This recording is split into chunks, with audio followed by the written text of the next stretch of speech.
நான் பார்க்குறேன், இந்த 2 பேரையும் மாறி மாறி பார்க்குறேன். இதுல இந்த உடன்பிறப்புகளோட ரியாக்ஷன் பார்த்தா அது இப்படி இருக்குது. சரி சரி, ஊர்ல திருவிழாவை பத்தி பேசி. இந்த பக்கம் இந்த என்டிகே காரங்க ரியாக்ஷன் பார்த்தா அது இப்படி இருக்குது. இது 2ஐயும் பார்த்துக்கிட்டு ஒரு நடுநிலைவாதியா எனக்கு சங்கடமா இருக்குது. எல்லாருக்கும் வணக்கம். சென்னை புத்தக கண்காட்சி நடந்தது. அதை நடத்தினது பப்பாசி அப்படிங்கிற ஒரு தனியார் அமைப்பு, சங்கம். அதாவது the book sellers and the publishers association of South India அப்படிங்கிறது தென்னிந்திய புத்தக விற்பனையாளர்கள் மற்றும் பதிப்பாளர்கள் சங்கம் அப்படின்ற ஒரு சங்கம் நடத்தின புத்தக கண்காட்சி. அதில் அண்ணன் சீமான் அவர்கள் கலந்துக்கிறாரு. கலந்துக்கிட்டு தமிழ் தேசியம் ஏன் எதற்கு அப்படிங்கிற ஒரு புத்தகத்தை வெளியிடுறாரு. புத்தகத்தை வெளியிடுற மனுஷன் பேசாமல் புத்தகத்தை வெளியிட்டு அந்த புத்தகத்தை பற்றி ஒரு 4 கருத்துக்கள் நான் ஏதாச்சும் பெருமையாக பேசிட்டு, அல்லது அந்த புத்தகத்தை யார் இது எழுதுனாங்களோ அல்லது அதை பதிப்பிச்சாங்களோ அவங்கள பற்றி ஏதாவது 4 வார்த்தை பேசிட்டு வந்திருந்தாருன்னா ஒன்றும் சிக்கல் இல்லை. போன மனுஷன் இந்த உடன்பிறப்புகளுக்கும் இந்த திராவிட கருஞ்சட்டைகளுக்கும் ஒரு சூனியம் வச்சுட்டு வந்துட்டார். அது என்னன்னு தானே கேட்குறீங்க? நடுவுல ஒரு நாச பாதை, கேடுகட்ட கேவலங்கட்ட பாதை. மனுஷன் நல்லா தாங்க பேசிட்டு இருந்தாரு. எங்க வள்ளலார் பாதை, எங்க கம்பர் பாதை, எங்க அவ்வை பாதை அப்படின்ட்டு நல்லா தான் பேசிட்டு இருந்தாரு. திடீர்னு ஏதோ ஒரு பாதையை பார்த்துட்டு இது ஒரு கேடுகட்ட கேவலங்கட்ட பாதை அப்படின்ட்டாரு. என்னடா இது, எந்த பாதையை பார்த்துட்டு ஒரு கேடுகட்ட பாதைங்கிறாருன்னு நம்ம யோசிச்சுட்டு இருக்கும்போது இந்த பக்கம் அழுகுரல் சத்தம், இந்த பக்கம் ஒரு ஒப்பாரி. யாருன்னா நம்ம திராவிடர்கள், நம்ம உடன்பிறப்புகள். எதுக்கடா இவனுங்க ஒப்பாரிக்கிறானுங்க, அப்படி எந்த பாதையை பார்த்து நான் சொல்லிட்டாருன்ட்டு நம்ம போய் பார்த்தா ஏதோ நல்லி சின்னசாமி செட்டி உங்களை அன்புடன் வரவேற்கிறதுன்னு போட்டுருந்துச்சு. இதுக்கு எதுக்கு இந்த திராவிடர்கள் ஒப்பாரி வைக்கிறாங்க, மூக்கு சிந்தரானுங்க அப்படின்னு பார்த்தா கீழே சின்னதாக ஒரு எழுத்துல முத்தமிழறிஞர் கலைஞர் பாதை அப்படின்னு போட்டுருந்துச்சு. என்னடா அது, ஏதோ ஒரு இடத்த பார்த்துட்டு அது என்ன பாதைன்னு தெரியல, ஆனால் நல்ல பாதையாக தான் இருக்குன்றாரு.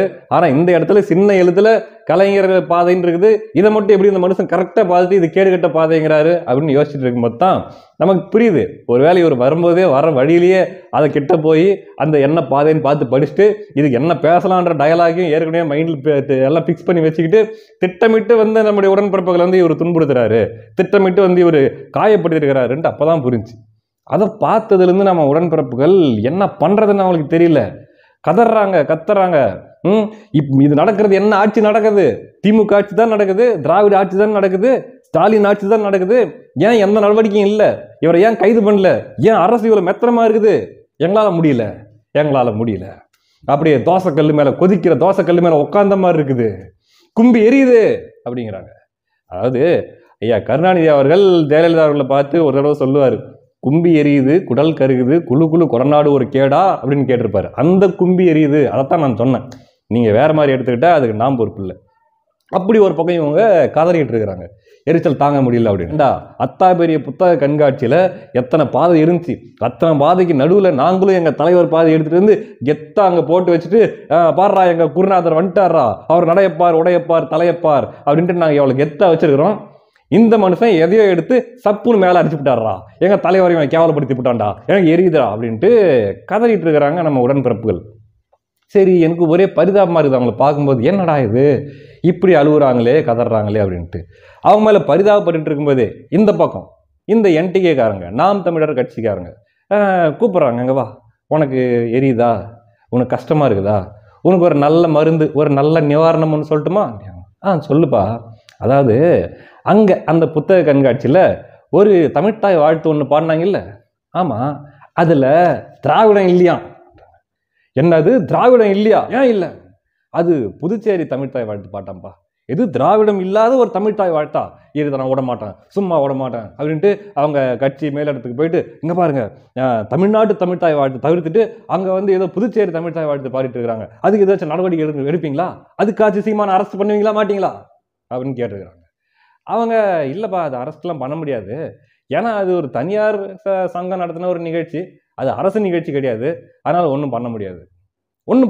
எனக்கு மறுபடியும் எரியுது. இந்த எரிச்சலை அடக்கிறதுக்காக சீமான ஒரு 4 திட்டி ட்வீட் போட்டு அப்படியே எரிச்சலை அடக்கிக்கிறேன் அப்படின்ட்டு போயிட்டு எல்லாம் திட்டி ட்வீட் போட்டிருக்கிறாங்க நம்ம உடன்பிறப்புகள். அதில் ஒருத்தர் இன்னும் ரொம்ப கோவப்பட்டு தமிழ்த்தாய் வாழ்த்தை புறக்கணித்தவரை செருப்பால் அடிக்கணும் அப்படின்ட்டு போட்டாப்புல. இவங்க சும்மா இல்லாமல் என்னப்பா சொன்ன, செருப்பால் அடிக்கணுமா?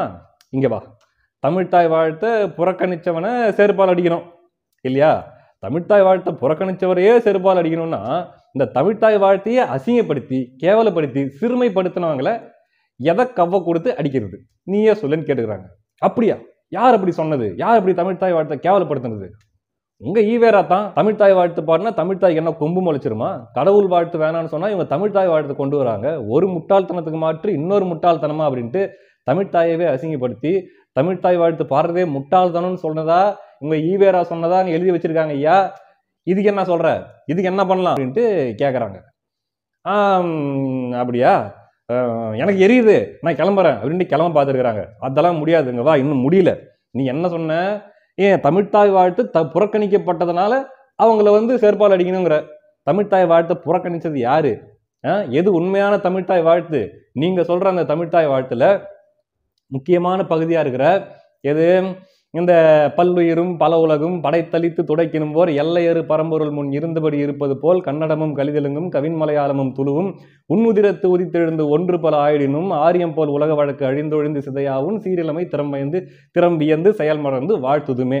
இதுதான் தமிழ்த்தாய் வாழ்த்து. அதாவது என்ன சொல்லப்படுது? அதுல பல உலகத்தை பல உயிர்களை படைத்த அந்த கடவுள் அப்போ எப்படி இருந்தாரோ அதே மாதிரி இப்பவும் இருக்கிறத மாதிரி கன்னடம், தெலுங்கு, மலையாளம், துளு இந்த மாதிரி மொழிகள் எல்லாம் உன் உதிரத்தில் உன் ரத்தத்திலிருந்து பிறந்து நீ எல்லாவற்றையும் பெத்து போட்டாலும் உன் ஒரு மொழியா இருந்தது பல மொழியா ஆனாலுமே ஆரியம் போல் இந்த சமஸ்கிருதம் மாதிரி வழக்குழைஞ்சு அழிஞ்சு போகாம அப்போ என்ன இளமையோடு இருந்தியோ அதே இளமையோட நீ இப்பவும் இருக்கிறதுனால அந்த இளமையை திரும்பியந்து செயல் மறந்து வாழ்த்துறேன்.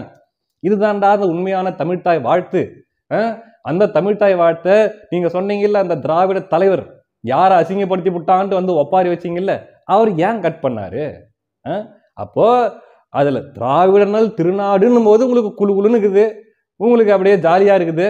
ஆனா தமிழ்த்தாயை உண்மையாவே பாராட்டுற மாதிரி இருக்கிற வார்த்தையெல்லாம் கட் பண்ணி தூக்கி போடணும். அப்போ உண்மையான தமிழ்த்தாய் வாழ்த்தை புறக்கணிச்சது யாரு? சொல்றா, தமிழ்த்தாய் வாழ்த்துல இருந்து இந்த பகுதியை நீக்கிட்டு எதுக்கு பாடநூல்ல வச்சாரு உங்க தலைவர்? பதில் சொல்லு.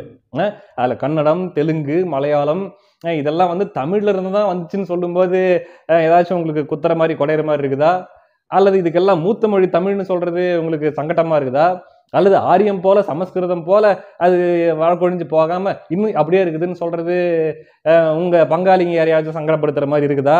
சொல்லு, எதுக்கு அதை மட்டும் நீக்கினீங்க? எதுக்கு நீக்கினாரு அப்படின்ட்டு அவங்க கேள்வி மேல கேள்வியா கேட்கறாங்க. இவன் முழிக்கிறான், பதில் தெரியல.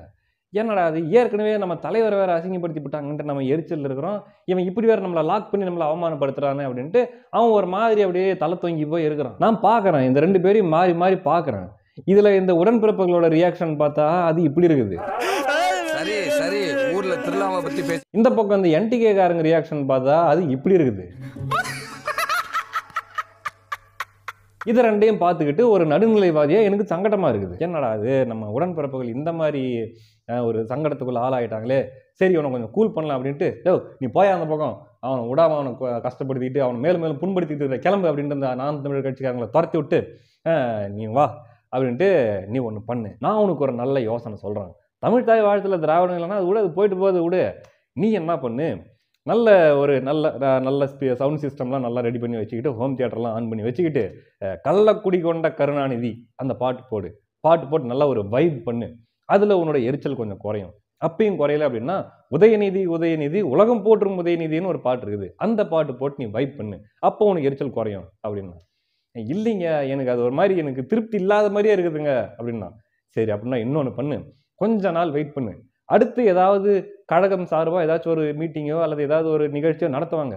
அந்த மேடையில் வாழைத்தோப்புல வாலிபத்து காத்தடிக்குது அப்படின்னு பாட்டு போட்டு மேடையில் ஒரு 4-5 பிள்ளைங்களை ஆட விட்டு அது மாதிரி நல்லா வைபாக இருக்கும். உடன்பிறப்புகள்லாம் அதை நல்லா பார்த்து ரசிப்பாங்க, அவங்களுக்கு நல்ல ரசனை இருக்குது. அவங்களுக்கு ஏற்கனவே ஒரு வாட்டி இதே மாதிரி தான் ஒரு பாட்டு போட்டாங்க.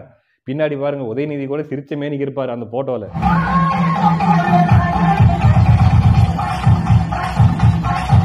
அந்த மாதிரி ஒரு நிகழ்ச்சி அரேஞ்ச் பண்ண சொல்கிறேன், அதை போய் பார்த்து நீ கொஞ்சம் கூலாயிக்க. அதுக்கு நடுவில் இந்த கழகத்தின் ஒற்றை நம்பிக்கையாக இருக்கிற அந்த பெங்களூர்காரம்மா ஏதாச்சும் பேசுவாங்களான்ட்டு அவங்க வாயை பார்த்துட்டு உட்காந்துட்டு இருக்காத, அது சரி கிடையாது, நீ கொஞ்சம் வெயிட் பண்ணு அப்படின்னு சொல்லிட்டு ஆறுதல் சொல்லிட்டு வந்து உட்காந்துருக்காருங்க. அடுத்த காணொலியில் சந்திக்கலாம். நன்றி.